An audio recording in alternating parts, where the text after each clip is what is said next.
This week on Wildcat News, we learned the effect dogs have on your life. New members are inducted into National Honors Society. And we travel with the band to Kentucky. All these stories and more coming up because Wildcat News starts now.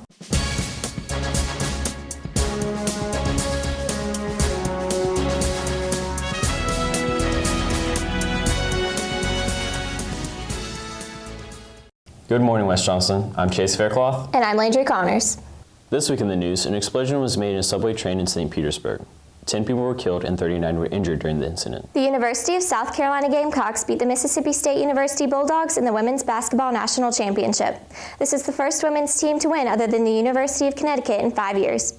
In other news, students share how their dogs help them deal with stress. According to Drs. Foster and Smith, being a dog owner reduces anxiety and lifts one's mood. Sophomore Morgan Pleasant says being around her dog is a big stress reliever. She is very excitable, so it's really fun to be around her, and she kind of takes your mind off of things that are going on in life.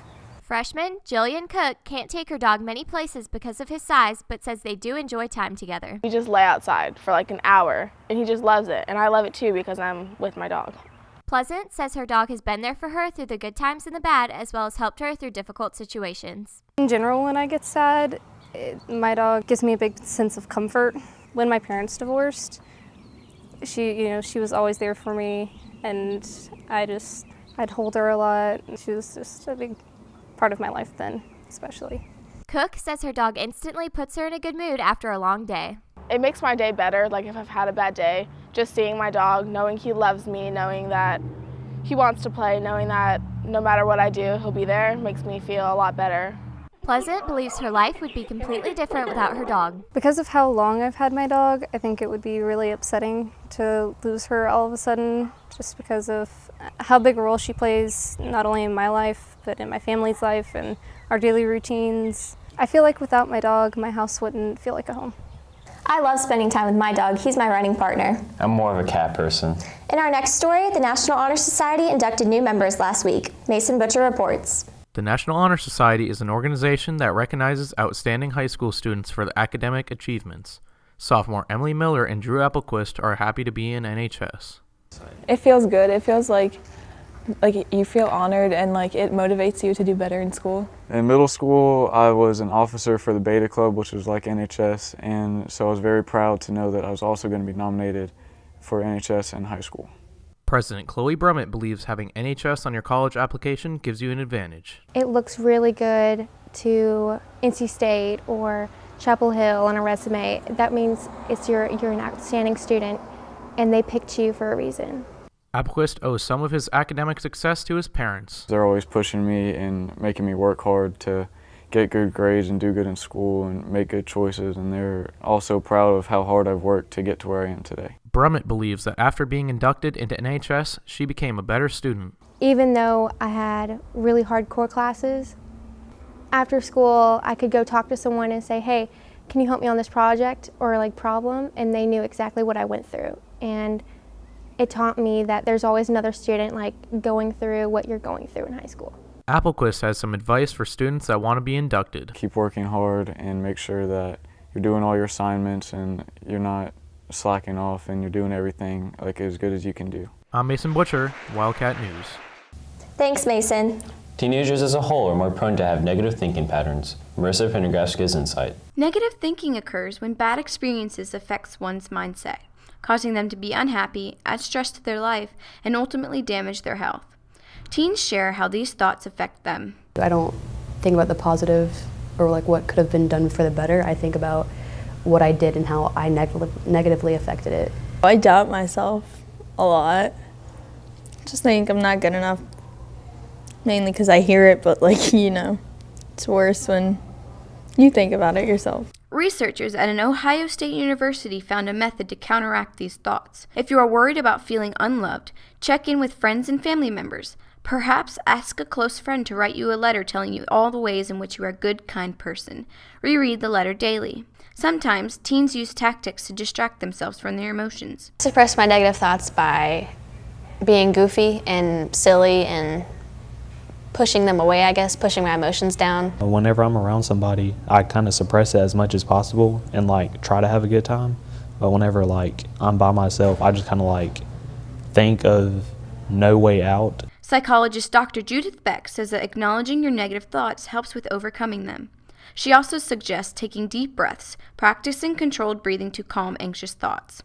Teens can also channel their emotions into hobbies and physical outlets. Playing tennis, like when I feel like I'm not good enough, like when I feel like I'm not going to win, playing harder and pushing harder and hitting the ball harder is something that I do to make those thoughts go away. Art has changed my life a lot, a good deal. It's just a way to show your own emotions. Whenever I get sad, I do try to run because it can take my mind off of that by the fact of putting it on something else. Research says that the more you dwell on the negative, the more accustomed your brain becomes to dwelling on the negative. Instead, try coloring or a mindful meditation app like Headspace or Calm. For anyone who's ever been brought down by your own negative thinking or others, you're definitely not alone. There's a lot more people who are going through the same thing as you are. I'm Marissa Prendergast, Wildcat News. Thanks, Marissa. I think I'm going to be more positive. Me too. Now let's head over to Grayson BETZ with the rundown. I'm Grayson BETZ, and welcome to the Rundown. Here's the last week's scores. Last Wednesday, women's soccer won 8-2 against Garner, and JV won 6-0. Thursday, varsity softball won 9-6 against East Wake, and varsity baseball won 3-2 against East Wake. JV won 6-1. Women's JV soccer won 9-0 against North Johnston. Monday, women's soccer tied Knightdale 3-3. Here are some of the highlights. Last Wednesday, the Lady Wildcats hosted the Garner Trojans. Senior Robin Pollard scored 5 goals. Goalkeeper Kylie Wheelis kept Garner from scoring, only allowing 2 goals. Alexis Kinney scored off an assist from Lily Guidi. Taylor Dorsey scored a header off an assist from Samantha Livermore. The Wildcats ended the game with a strong 8-2 win. Tonight, men's tennis is home and women's soccer is home. Thursday, men's tennis is away. Friday, softball and baseball are away. JV baseball is away on Saturday, Monday, and Tuesday for a tournament. Come out and support all your spring athletes. I'm Grayson BETZ, and that's your week's rundown. Thanks, Grayson. Last weekend, the band took a trip to a competition in Kentucky. Hannah Creech followed them there. Last week, the WINS program took a trip to Northern Kentucky University to compete in the WGI Power Regional. They took first place at the competition. Sophomore Cassidy Dellinger says that the finals performance was the best they had ever performed together as an ensemble. That was a really good connection because that doesn't happen all the time, but when it does, you can feel it, and it's just an amazing thing to experience. Everyone's really happy, and I'm personally really happy. Their performance was based on the musical Into the Woods, and the music was a melody of all the musical songs. Sophomore Eli Collingwood had a feature in the show as a specific character. I'm like a wood elf fairy, and a lot of people, when they see me perform, they tell me that it's nothing like me, but I find it a lot of fun to pretend to be like this character for a section of the show. Dellinger and Collingwood believe that there are positives and negatives to spending so much time with their peers on out-of-state trips. We're with each other all the time, rehearsing, like eating, sleeping, everything, we're like together. And it's basically like living in a house with a family because sometimes they get on your nerves, but you still love them anyway because they're your family. When you're stuck together with the same people for 3 days, you kind of have to learn how to get along, but ultimately these people, because you spend so much time with them, they are like your second family, and it's just good time with good people.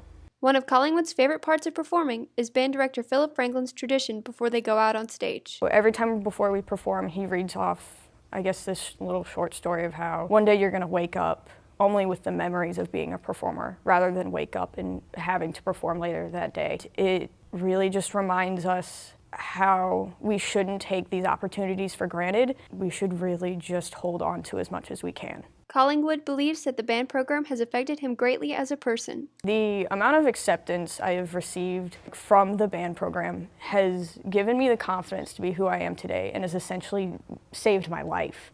I'm really grateful to wake up every day and come to practice for 3 hours with these people, show up 7 a.m.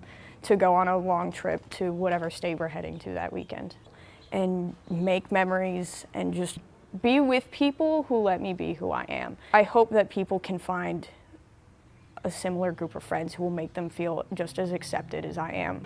I'm Hannah Creech, Wildcat News. Thanks, Hannah. Well, that's all for us this week. If you have any comments, questions, or story leads, email us at wjstudentmedia@gmail.com or send us a tweet at wjstudentmedia. And if you want to watch Wildcat News at home, on the go, or catch up on past episodes, go to wjstudentmedia.com or subscribe to our YouTube channel. I'm Chase Faircloth. And I'm Landry Connors. Thanks for watching and have a great week.